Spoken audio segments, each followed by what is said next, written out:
30 күн ораза ұстаудың қандай пайдасы бар? Ораза ұстаудың адам денсаулығына әсері қандай?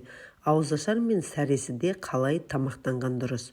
Бүгін біз осы сұрақтарға жауап береміз. Адам күніне кем дегенде 14 сағат ішіп жеуден тыйылғандықтан, ағзада жасушалар жаңарып, әлсіз, ескі жасушалар өздігінен жойылады.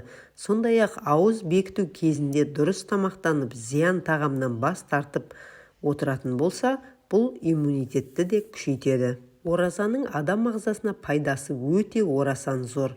Біріншіден, бізде аутофагия процесі іске қосылады, яғни ағзадағы ескі клеткалар өзін-өзі қорытып, ағзадан шығарып отырады. Оразаны кімдер ұстауға болмайды? Біріншіден, екінші типті қант диабеті бар жандар. Асқазан ішек жолдары аурулары, оған асқазанның жарасы жатады.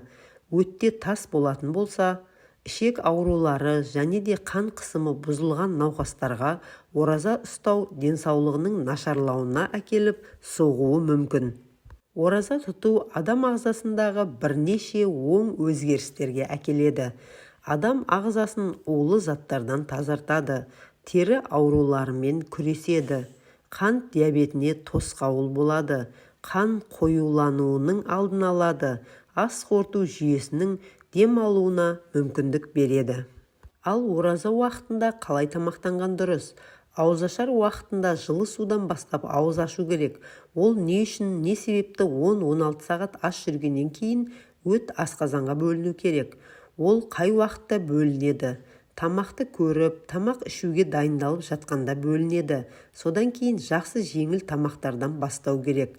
Әр тамақтың құрамында ақуыз болу керек, күрделі көмірсулар болу керек және дәнді дақылдар, жеңіл майлар. Жеңіл тағамнан бастағаннан кейін ас қорытуда жақсы жұмыс істейді. Сәресіні ішкенде тамақты көп жеуден, сұйықты көп ішуден аулақ болу керек.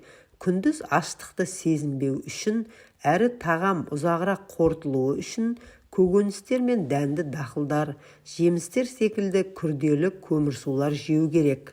Рамазан айында рухани тұрғыдан тазарып, денсаулығыңыз нығайып, қуатыңыз артсын, оразаңыз қабыл болсын ұстаған жан.